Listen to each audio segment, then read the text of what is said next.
Good morning, everybody. I'm Franklin Escobedo. I'm the Community Services Director here at the Larkspur Library, and people are starting to come into the room. We want to welcome you to our garden talk with Jane Scurich and Joe Jennings today, and we'll be talking about purchasing bulbs.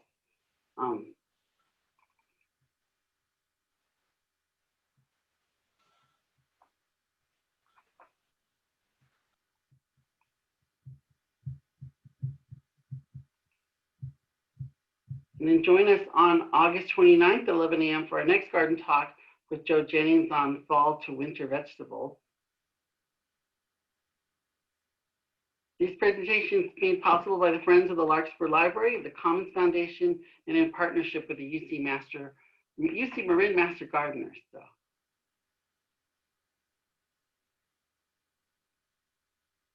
Don't forget to follow us on our social media. And today's event is being recorded, so if for some reason you get bumped off, we'll post this to the library's YouTube channel. During the event, we'll be taking questions through the Q&A box and through the chat box, so you can use either one, and we'll be relaying the questions to Jane and to Joe, or Joe might read them all. So.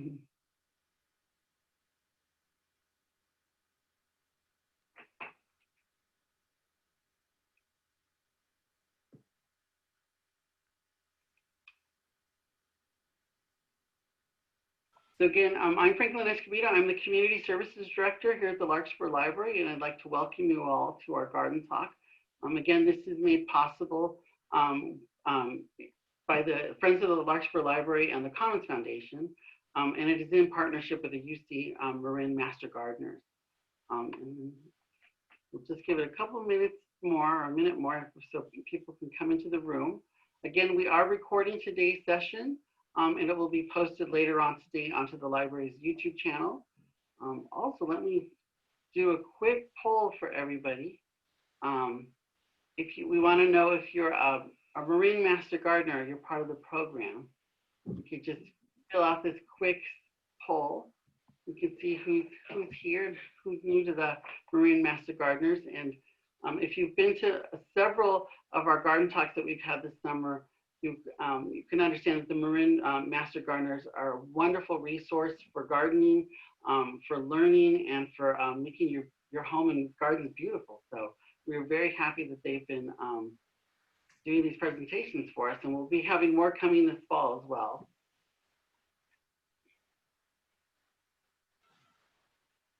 Okay, I'm going to hand this over now to Joe Jennings, who is a UC Marin Master Gardener. He's also the president of the Commons Foundation, and Jane Scurich, who's also a UC Marin Master Gardener and an author in the IJ. So welcome, guys, and I'll hand it over to you guys. Hi, Jane. How are you? Great. How are you this morning? So great to have you back on the Garden Zoom. Thank you. This is an article that just appeared today in the Marin IJ about purchasing bulbs. And before we start, why are we talking about bulbs in August? It's 100 degrees outside. Yes, it is a very hot day to discuss bulbs. Well, there's such a resurgence in gardening, and people are so interested in making their gardens beautiful. And anybody who shop for annuals or flower or plant vegetable starts this summer probably discovered that the market was very depleted. So now people are shopping for bulbs to be planted this fall and brighten their gardens in the spring. And a number of the sites that I visited are already sold out of a number of popular bulbs. So now's the time to get shopping. Well, could you show us, you sent me this beautiful slide deck of things that do well in Marin County. Could you just walk us through what are sort of the palette of bulb flowers that we could do? Sure. So annuities have become one of my true favorites, and I hadn't grown them till maybe 3 or 4 years ago. They're so easy to grow. The bulb is about the size of an almond and sort of almond shaped. So it's so small that it's so easy to plant. It only has to go about 2 inches deep. So you're not digging a 6 or 8 inch hole to plant a giant bulb. And they make beautiful, beautiful cut flowers. And what's unique about them is their stem continues to grow after they're cut. So you might go to bed and your flower arrangement is just perfect, and you get up the next morning and the poppies are 2 inches, the anemones are 2 inches taller. And they come in a big variety of colors, and I'm really fascinated with this blue one, which I have not grown, but I do have ordered for next year, to arrive this fall. And this is the giant Lord Lieutenant, another blue anemone, and very fluffy. And I think blue flowers, we just don't have a lot of blue flowers in the springtime, so I really love this one. Anemone decane is a very common anemone. Many of you probably already have it, and they're readily available. And this is one of the colors, and there's some other colors coming up. And there's also a blue tone that this decane comes in also. And this one I love. It has a beautiful bright red face, and it looks great in arrangements, and it really brightens up the spring garden. Scilla is one that I've grown for years. So this little patch has naturalized along a pathway. They're great early bloomers, again, blue. I do love blue. And they look great with yellow daffodils or white daffodils in the early spring. And they just keep coming up happily for many, many years. This was new to me last year, and I hope I don't butcher the name. Triticea, I think. And this is a blue and white striped one, and the stems are maybe 8 to 10 inches long. I have this hanging over a stone wall, and I've ordered more of these for this coming year because I found them so charming and easy to grow, and there's some other lilac colors that this comes in.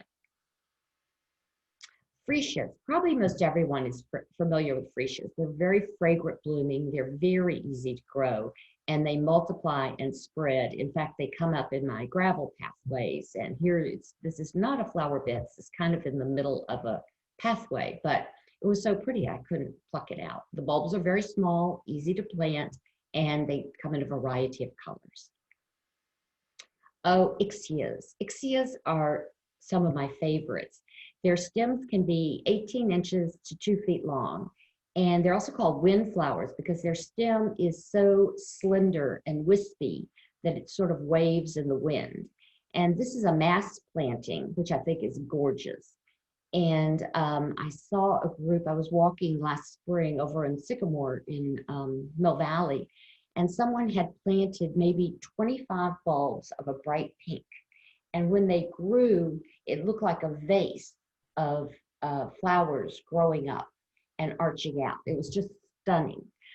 They also make great cut flowers. You can use them long stemmed in tall arrangements, or also cut them very short and put them in a short, maybe a 5-inch flower vase for the center of the table, and with just a mass of flowers. So I love ixias. Dutch iris, probably many of you are familiar with Dutch iris. This one I clearly planted in the wrong place. It should be near the back of the border, but there they are. I'll dig them up this summer and replant them. They make great cut flowers and nice accent in the garden. Watsonias. You don't see Watsonia bulbs available in many local markets. They're easy to order. They come in white, pink, and this brighter, pale pink, and then this brighter pink. And if you ever drive out Shoreline Highway, just past Tam Junction on the way to Stinson Beach, there's a home there with a long, long wooden fence. And in front of it, they have a mass planting of Watsonias interspersed with agapanthus. So the Watsonias bloom early in the spring, and now the agapanthus are blooming, and it's stunning, and it always makes me smile when I'm driving along that roadway. Here are just some daffodils in my garden. I think we all are familiar with daffodils, and they're up earlier. You can see a little bit of the roses starting to leaf, but they're early blooming and brighten the early spring garden. Tulips are a challenge to grow in Marin. We can talk more about that later, but they do well in containers. And here they're planted in a container with pansies, and they're very complementary. Here is the dramatic dragonflower, Dracunculus vulgaris, and it is a stunning plant in the garden. It's a bulb, maybe a little smaller than a baseball. And the stem is very, very tall. The very first year I grew it, the flower was gorgeous, and I came out the next day and it had fallen over because its stem didn't support it well enough.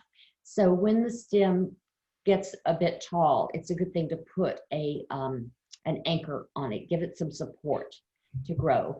And it is sort of related to the Amorphophallus, or the corpse flower, and there's one just about to burst into bloom at the Conservatory of Flowers. You can follow it with a live cam.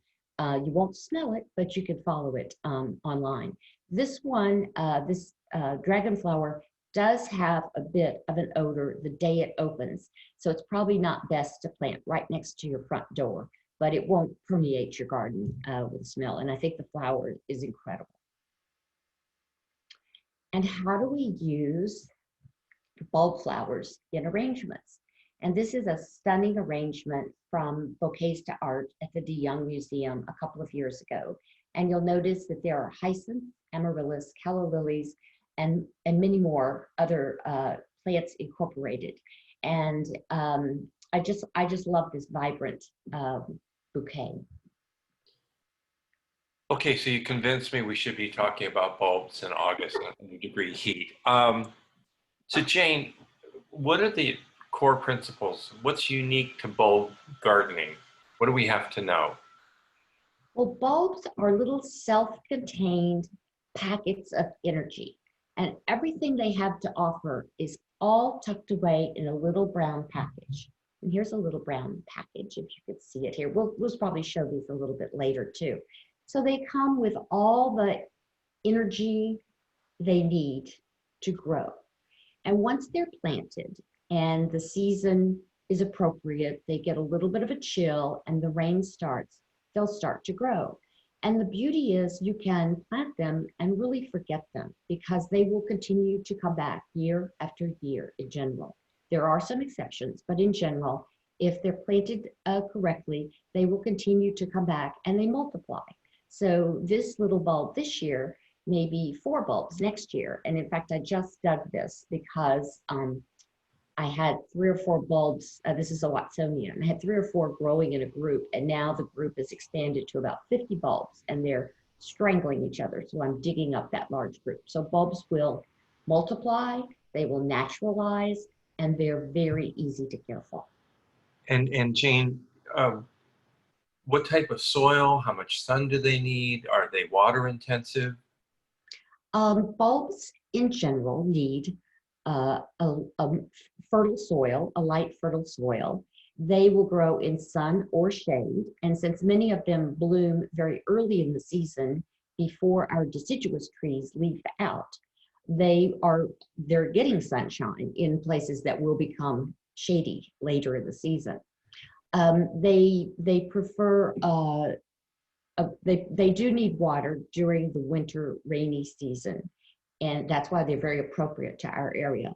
And some of them do not want to be watered during the summer, and so they're great to plant under oaks where you don't want summer water. So they're very flexible. They're very easy to grow, and most of them do not have special needs. And then Jane, so the planting time is this fall. Yes. And then they will come out of the soil and bloom starting in? Some, like the early bloomers, crocus, probably in February and early March.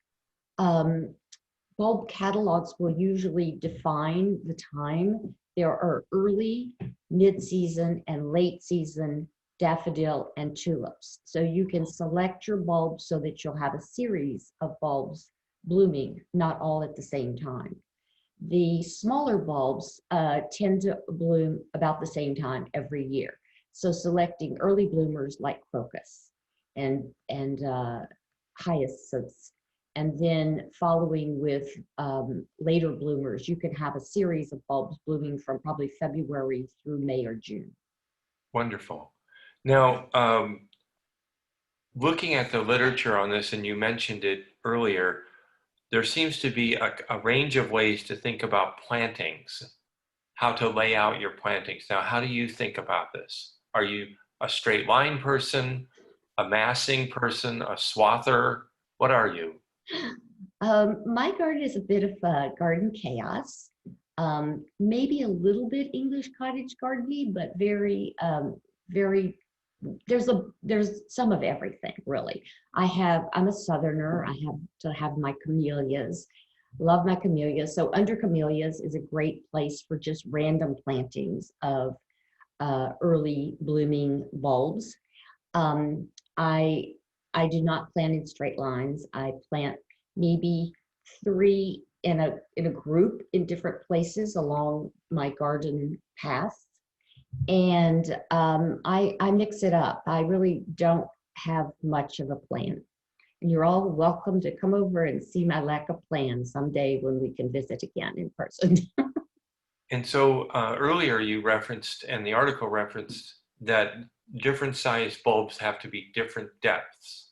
So how do you prepare the soil, and how deep should you go, and how do you plant bulbs? Okay, do you want to maybe take the screen down and I'll show you some tools? Sure.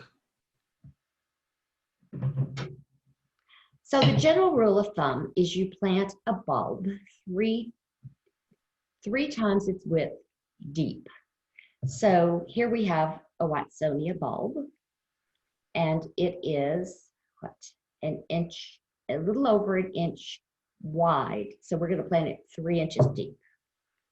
And as I mentioned, an anemone is a very small bulb, and it's about the size of an almond, so 1.5 inches or so, but it goes 1.5 inches to 2 inches deep. But when you order bulbs, they will come with very specific instructions.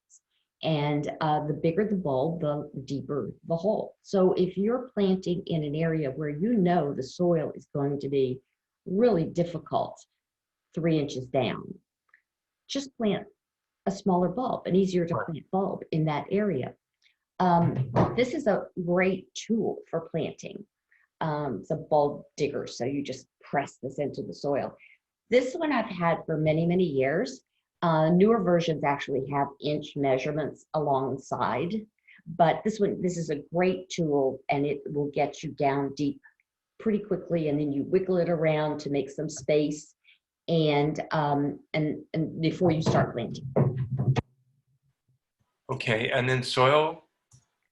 Soil, light, fertile soil, and then before you plant, be sure to put in a scoop of compost and a bit of fertilizer. There are specific bulb fertilizers on the market, and they say bulb planting fertilizer. And if you want to make your own, they're generally a mixture of bone meal, alfalfa meal, dried chicken manure, and kelp.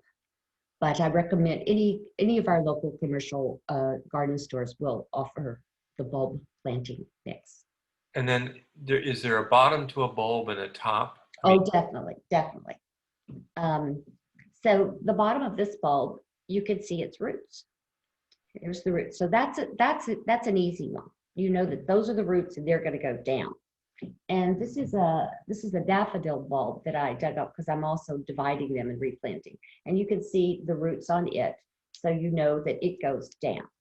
The tricky ones are the little guys like the anemones. And the instructions I've always had is to plant them on their side, and they will find their way around to figure it out. The top end. They figure it out on their own. They're very smart. Okay, and then if you're ordering them today and they came in the mail, now what? Well, while it's a good idea to order them today, most of the really reputable bulb sellers will ship according to our zip code. they will know the microclimate and they'll ship at the appropriate time. And I've ordered from probably 3 or 4 bulb houses this season, and most of them are shipping the 2nd to 3rd week of October. Oh, all So right. they're not going to send it to you during our 100-degree days, and you have to figure out what to do with them. Now, I used to remember that we were supposed to put them in the refrigerator or something. That is generally tulip bulbs. Okay. Tulips, and when I said earlier, tulips are an exception to most of the rules. Tulips have to be pre-chilled. So generally you'll receive them and they've grown in a climate that they were pre-chilled last season. But in order to get them to bloom this year, it's recommended they're in the refrigerator for 30 to 60 days. Okay. So when you get them, then you put them in the fridge and cool them off, and then you plant them. And just make sure to note what they are so that nobody's rummaging around and eat Right. Don't eat them, and also generally the instructions will come with it, but don't put them in the same refrigerator with apples that give off an ethanol that inhibits the growth of the tulip. So if you have like a wine cooler refrigerator, and you share a shelf, stick them in there, or a different. I have a small refrigerator downstairs that I don't keep any produce in, and so I stick them in there to cool. So if you did get your bulbs early, would you keep them in a cool spot till fall? Cool and dry is very important. You don't want them to get any moisture. It will either cause them to rot or they'll start to sprout, and then they'll get all confused. So cool and dry is best. Okay, and then Jane, what's the tulip or the bulb season in your mind? By what are we doing in the summer? What are we doing in the fall? What are we doing in the winter? How do you see the bulb season? Okay, well, let's start in the fall. We're going to plant in late fall and early winter. I would say November and December is our planting time. And then we're going to sit back and relax and just look for the beauty to sprinkle in the spring. And then we're not going to mess with those leaves. We're going to let them dry naturally. It's very important that the leaves are allowed to get sunshine on them to naturally dry. And this helps them to get the energy that they're going to need to grow next year. I'm sure many of you have heard that you can braid the leaves so that they're not so obvious in your garden, or you can tie them together. But really, that is not a good idea. Leave them out, let them dry naturally, and remove them when it's easy to just pull on the dead leaf and it gently removes from the bulb. Then during the summer, we're really not going to do anything with them. Once their leaves are gone, we're going to let them just be happy where they are. And then they'll start their cycle again, and we'll see them bloom again. But at the end of the summer, like we are getting right now, now's the time. Summertime is for ordering bulbs. So planting, resting, letting them grow, enjoying their bloom, and then ordering for the next year. And then when do you feed them? And what do you feed them? You feed them as you plant them, and you feed them bulb fertilizer. And you can also feed them again at the end of their growing season before their leaves have completely died. Other than that, you don't feed them. So it would be fall, late spring. Yes. Okay. With bulbs, what are the things I should be worried about in terms of integrated pest management? What are the problems that bulbs have? Fortunately, bulbs don't have many problems. That's another beautiful thing about them. Their major pests are aphids, which will be attracted to the new growth, and snails and slugs can really feast on the new growth. So watching out for monitoring your plants, watching out for aphids, which are easy to just brush off or spray with a heavy squirt of water. And snails and slugs, I would recommend using an iron phosphate bait, which is non-toxic, and it causes the snails and slugs to dehydrate, and it's safe to use around pets. So I would use those two things. There are some other diseases, but they're fairly rare and very unique and not very prominent. And then what about gophers and deer? Okay. Underground and above ground. Underground and above ground. Okay. So when I mentioned that tulips are they have their own, they're a little different than the other bulbs. Tulips are like candy for gophers. So if you're going to plant tulips in the ground, they really do need to go in a wire cage. That's why I showed the photo of the tulips in a container, because the gophers generally don't go digging in containers. Squirrels do sometimes, but usually not gophers.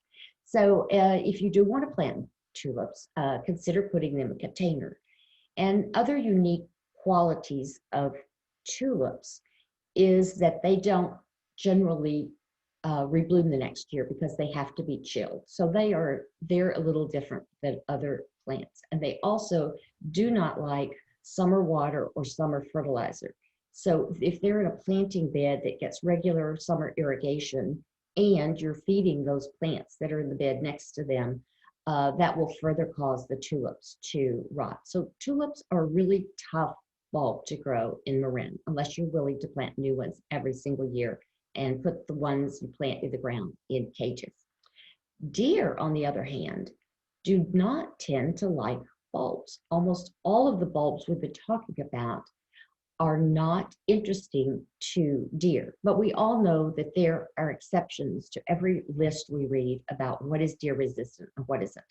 And if the deer are hungry, they're going to go eating or at least sampling the bulbs. But the good thing is we're talking about spring bulbs, and that's not generally when the deer are the most hungry. They're most willing to try anything in the late fall before the rains start. So these bulbs are pretty safe in deer areas. The exception is the Watsonias that I mentioned. And although they thrive along the fence line on shoreline, where I know there are deer, in my yard they eat the Watsonias, and they're not on everybody's list of deer resistant. They are on some. So I think I'd put your Watsonia in a fenced area. So if I were going to put tulips in a container, how deep of a container do I need? You need a deep container because they need to be a minimum 6 to 8 inches deep, depending on the size of the bulb. And if you recall, that container I had is a deep, rounded dish. And so the tulips were planted almost to the bottom, almost like 1.5 inches of soil under them, and then 6 inches deep. So you do need a deep container for tulips. Now, is it possible to time your bulbs so that basically all of your bulbs have bloomed and everything before the rains have stopped? Or do you have to have some irrigation for them as you go into the dry part of the season in the spring? Not usually. During our drought years, our bulbs struggled, like everything struggled, and our trees are still struggling to recover from our drought years. In general, the bulbs, once they've bloomed, don't really need extra water. Most of them are able to tolerate it, but they don't require it. So once they finish blooming, I wouldn't worry about those bulbs. And then this last touch of fertilizer at the end of their season, Yes. what is that doing for the plant? Because you would think the plant would be shutting down. It is, but it's gathering energy from the leaves, from the sunlight from the leaves. It's gathering its energy and it's storing its energy in its little brown package. And just a touch of fertilizer will help it, benefit it to store its fertilizer. It's not necessary to put the fertilizer there then because, again, they get their energy from the dying leaves. But it could give them an extra boost if you want to do that. Now, I know this sounds silly, but how do you keep straight what you planted where? That is probably my biggest challenge. And I have definitely split a couple of lilies in half while I'm digging a hole to plant a daffodil. So I try to keep, as I go around the garden, I do little maps and I do circles where I planted certain plants. And now that we have instant camera access, it's not like you have to go take a picture and have it developed or anything. You can take a photo of where you're planting your bulbs and hold the tag that has the name of it so you know that that's it, and keep it in your online garden calendar, and then also take a picture of it when it blooms so you'll know what you have and what actually is thriving. Because I'm sure that over the years, the tulips that you planted or some of the smaller bulbs that you planted may not always return every year. So you want to mark places, take photos of places where you think, aha, next fall I should plant X there, so that you'll know the areas that are open to your planting. But it is not an easy task, I don't think. And there's a lot of overlapping bulbs, probably. And do you view it as sort of stair steps, very short flowers in the front, medium, then tall? How do you stage these swaths of bulbs? Yes, as we went through the slides, I started with the small ones, the anemones and the freesias and the scillas that are great for the front of the garden. Very, very low line. The daffodils I would consider as a medium. Pansies are great with the smaller bulbs in the front. These iris are in the wrong place. I would put them closer to the fence line in the back. How tall? And so tall, probably 2 feet. So they should be moved back. The Watsonias definitely need to be at the back, the furthest back point of your garden, because they are quite tall. I'm trying to remember where you had Watson. There he is. Yeah, there they are. Okay, the Watsonias. So I put the iris, the ixias, and the Watsonias near the back. The ixias are so slender stemmed that they could go. They don't have to be as far back as, say, a Watsonia, but the iris and the Watsonias should be towards the back of your planting, and the smaller plants like the anemones and the scilla and the freesias should be along the front border, and then the daffodils and the ixias and tulips, if you're going to grow them, can be in about the middle of the border. So it sounds like you're sort of organizing by size. Yes. And then by timing when they bloom. Yes. And then by color. I'm not so much of a color organizer, I must say. My garden's pretty varied in color, but I do like certain color combinations. I think that the blues of the anemones or the scillas look really nice with the yellows or the whites of the daffodils. The ixias are multicolored, but they don't, they're not so bright that they take your eye away from other plants. So we've been asked, one of the questions that's come in is there a list of native California bulbs? There are native California bulbs, and I did have an article in the IJ about that last year. It can be found on the Marin Master Gardener website under bulbs, and you'll find a list of some native California bulbs. So this article I was really basing on ordering bulbs that we don't normally see available in California, that we have to reach out to other sellers to get the bulbs. So I didn't go into native California bulbs on this article, but if we just look online at the Marin Master Gardener site and search for native California bulbs, you'll find an excellent list. Now, Jane, are there any types of bulbs that do particularly well on hillsides versus flat ground? I mean, is there any differences, or are bulbs bulbs? Bulbs are bulbs, and they're happy. And the little bulbs are really wonderful in rock gardens. And so if you have a stepped hillside with rock or stone, you they're just charming, blending in that kind of atmosphere.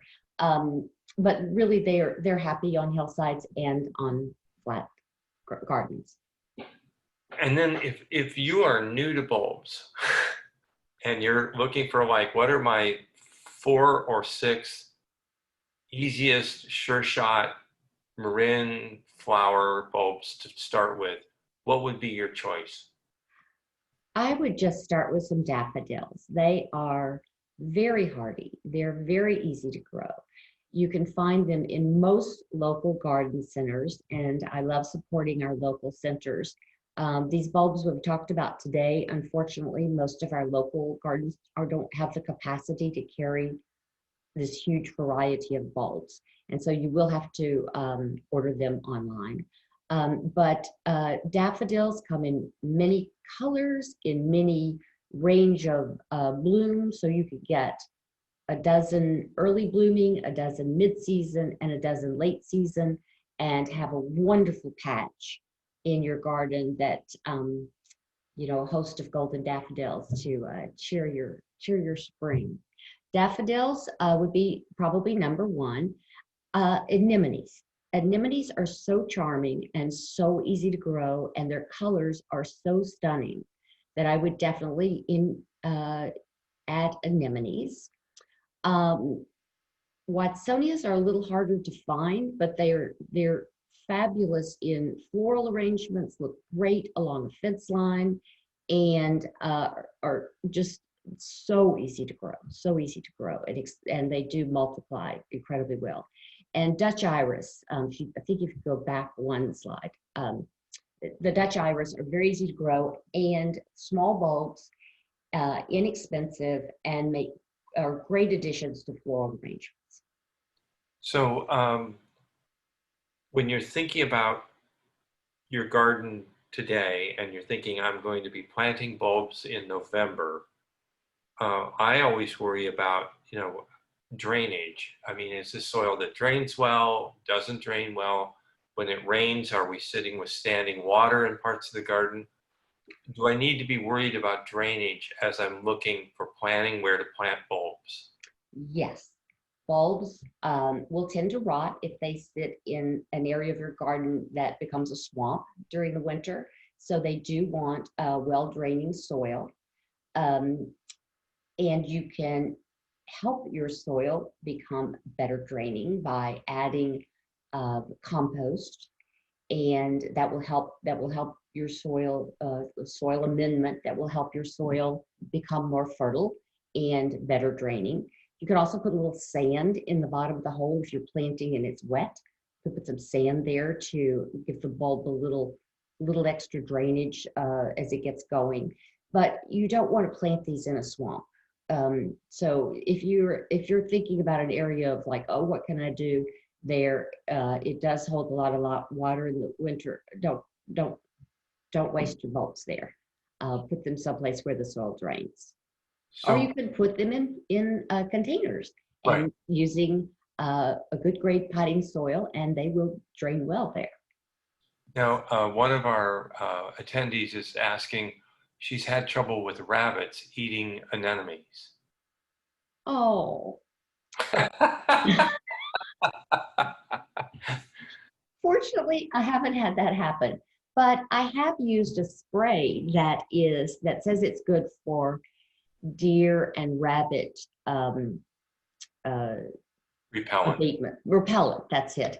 And I found that works well with some deer. I will say that the plants that I sprayed it on were sold as deer resistant, but weren't, I guess. But I did spray them with the deer repellent, and it worked. And it does say deer and rabbit repellent on the container. So I would definitely try that. And I'm so sorry that happened to you. So I pulling all the way back. This is a way to inject color into the garden starting March to June. And February then February to June. Mm-hmm. And do you have any thoughts on what plants go well around these so that when this color drops, you have something to replace it? How do you think about what do you plant bulbs adjacent to? Is the, I guess. Well, there is an advantage to planting bulbs with a companion plant that will help hide those dying leaves that you might walk into your garden and find very frustrating, and you just really want to pull those leaves and you know you shouldn't. So if you put if you plant the bulbs and then next to them plant either seed or small seedlings of pansies, violets, campanula that tends to creep. Those are great ones. Any annual plant or perennial that tends to be shallow rooted and spread. In the background of these iris, you can see forget-me-nots. And the forget-me-nots are a great cover crop. A lot of us, they can be a pest because they do replant themselves everywhere and get caught in your cat and your dog's, the seeds get caught in your cat and dog's tail. But forget-me-nots make a great cover plant. You can also plant the bulbs under or around. There's a hydrangea in view here on the left. So if I put a small bulb under that hydrangea plant, it would have bloomed before the hydrangea started to leaf out. Right. So use some techniques where you can sort of hide the leaves as they're dying and plant with plants that will continue to bloom during the winter, like pansies and Johnny jump ups and others in that kind of family that we think of as winter blooming.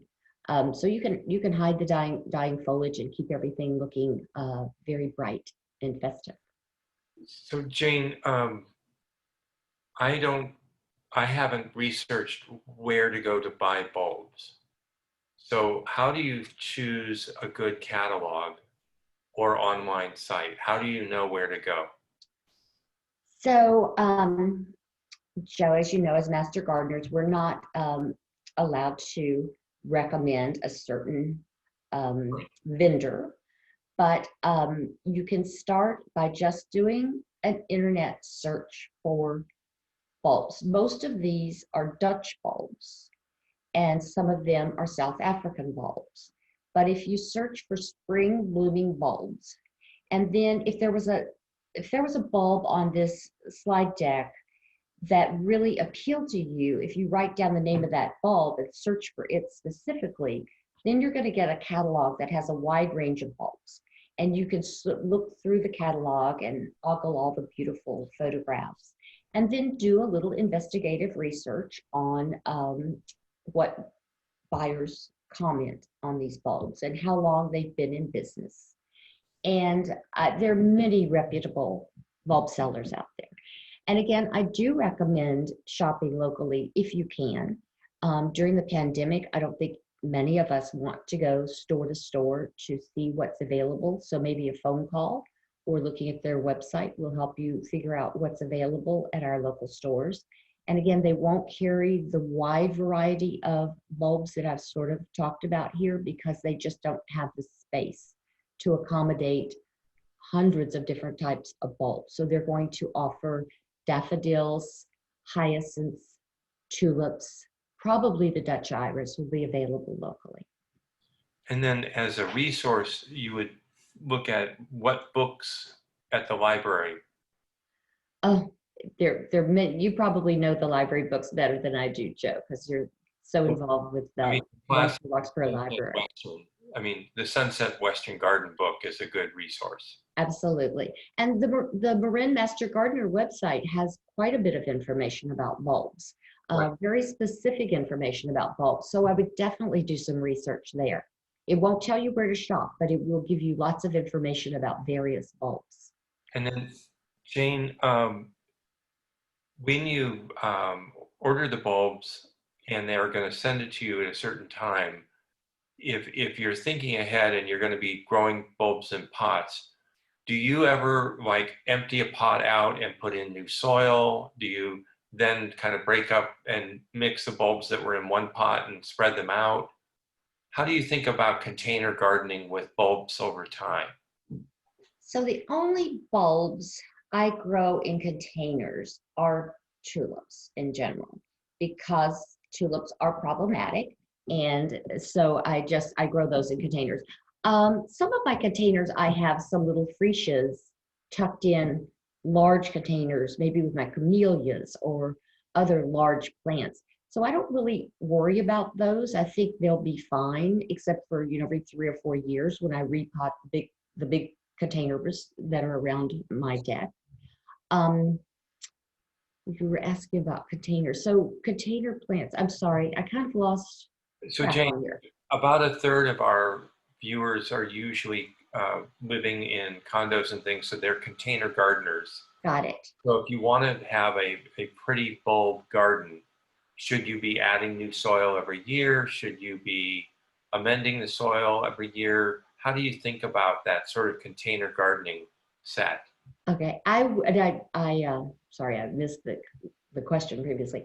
So if your container appears to be dried and crusted over and the soil doesn't seem loamy, it seems to be devoid of energy, I would you could change part of the top of the soil, gently remove the top of the soil and add compost and fresh potting soil, or just take all the bulbs out and start all over with fresh potting soil. I know they'd be very happy and appreciate that. But if you plant this year and next summer or next fall, you could add just an inch or so of compost to that pot, and then maybe let them remain a couple of years before you take the whole thing out and repot. And the bulbs are going to multiply. So if you have daffodils in a pot, after 2 or 3 years, you're going to have more daffodil bulbs than you planted. So taking them out, you'll be able to divide them and spread them into other pots as you're adding fresh soil. And Jane, are bulb flowers pollinators? They are pollinators. The bees do like them. Things like freesias are very well loved by bees, and the bees that come out early in the season, I tend to always find them on almost anything that's in bloom in my garden. So yes, they are pollinators. They're not specifically identified as pollinators, but they do serve that way. So when you're thinking about it's year 3, how do you think through dividing bulbs? Are they all separated nicely in ordered manner, or is it a knot? With the Watsonias, this bulb, I've let them go too long, because they look so beautiful against my fence. And so I have a round about this big that's just packed with these bulbs. And some of them are not going to thrive. They'll be decayed or not terribly solid. Soft bulbs are not good bulbs. And so I'll dig that patch up and divide them. Now this is a daffodil. And so you can see this is the main bulb is right here. And then it has 2 offspring. So these offspring, as they get larger, will naturally separate. Or if you take these out of a pot and you have a bundle of these, you might want to separate off a bulb that's this size. This is a bulb size. This of a daffodil will probably not bloom in this coming spring, but probably the next spring. But sometimes when you take that pot and you disassemble it, you're going to have bulbs this size as on the side of a bulb that's even larger. So you determine how big the offshoot is, and then determine if you should move it into a different container. And when in the cycle do you do this? Is this a fall practice? Well, these I had in a container, and they bloomed last spring. And after their foliage had all died, I wanted to put some other things in the container. So I took them all out. I let them dry outside until I could dust off all the dirt, and they were perfectly dry. And then I put them in a bag, like a paper shopping bag. And I put some peat moss in there with them to help keep them dry. And then I tuck the bag into a cabinet in a closet in my garage where they stay dark and cool and dry. And so I'll replant these in late November or December when I start planting my bulbs. Okay. And then, but if you're coming around to October, November, December, would that be the time to kind of go through the garden with a fork and turn the soil and find these bulbs if you wanted to break apart some and spread them out more? You could dig them now. As long as their foliage has died and they've gone dormant, you can go on and dig them now. You don't have to wait for the fall. If you don't want to go through the process of storing them someplace, you can leave them in the ground. Right. If they're in a place that you feel like they're getting too much water through your irrigation system during the summer, you can go on and dig them now and keep them drier until the fall. But it's not really necessary to wait till September or October to dig them. You can do it right now. So this year we've had not a lot of rain, to put it mildly. How do you know what's enough water for bulbs? I mean, when do you step in and augment by watering in the late winter, early spring? Well, assuming you kept track of where you planted the bulbs. If you don't see anything emerging January, February, and the soil is dry, it's obviously dry to you, then water. Right. The bulbs are waiting for a chill and some water to start to grow. So if no water's coming, they haven't gotten that signal to get going. So they do need water. And let's just hope we have wonderful rain this season. And we don't have to worry about this. But yes, you will need to supplement their water if we go through a dry December, January, February. We have had recently whole months in the winter with no rain. So you might have the chill, but if you haven't had the rain, then augment. Yes. Yeah. Okay. They definitely will need rain to get going. Okay. And then, Jane, besides the Master Gardener website, have you found is there like a Bulb Society of America? Are there groups like that have interesting information? Oh, yes. There's a Daffodil Society, an Iris Society, a Tulip Society. You can find most everything through an internet search. It may be overwhelming information, or it may be that you just discover something so fabulous that you want to be a part of that organization, which would be wonderful. So just do some research. I mean, today the temperature is so hot. I'm not going to be out gardening. I'm going to go to the coolest room in my house and probably be on the internet most of the afternoon. So this is a great day to just do some exploring. Don't expend a lot of energy. Don't go out in this heat, and find some bulbs that you love. Well, wonderful. I think we've handled all the questions. I had one last question for you. So Jane, how did you get attracted to flowers and bulbs? How long have you been doing this? I grew up in a nursery in Memphis, Tennessee. It was called a feed and seed store at that time, but it also supplied the seeds and the bulbs for the Memphis major gardens. And my dad's a horticulturist.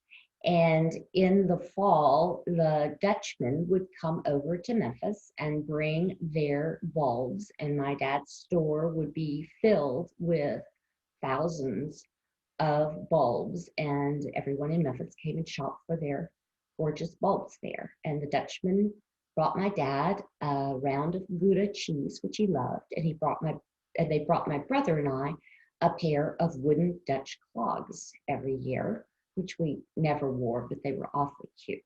So I've been addicted to bulbs pretty much all my life, and tulips were definitely my favorite. And the shock I discovered when I moved to California that I couldn't grow tulips was really sad for me. But I've learned to love so many other bulbs. They've definitely been a part of my life forever. Well, that's wonderful. I want to thank you, Jane. I love the article today in the Marin IJ. Thank I you. urge everyone, if you're interested in getting more information, it's on the internet. It's marinmg.ucanr. Oh heck, just Google Marin Master Gardeners and you'll find the website. And there's plenty of I information. also included in the follow-up emails that everybody gets for Perfect. today's recording, Marin Master Gardener surveys, as well as a link to the recording, just in case you got bumped off or you want to rewatch a part of the video. Perfect. Jane, thank you so much. I want to thank you. all of our attendees, and I hope that you have a wonderful summer and get ready for a big fall planting. Yes, thank you. Thank you, Joe. Okay, And thank you, Joe, and Jane for both being here this afternoon and sharing with us about bulbs, because I can't wait to go get some and plant them. Good.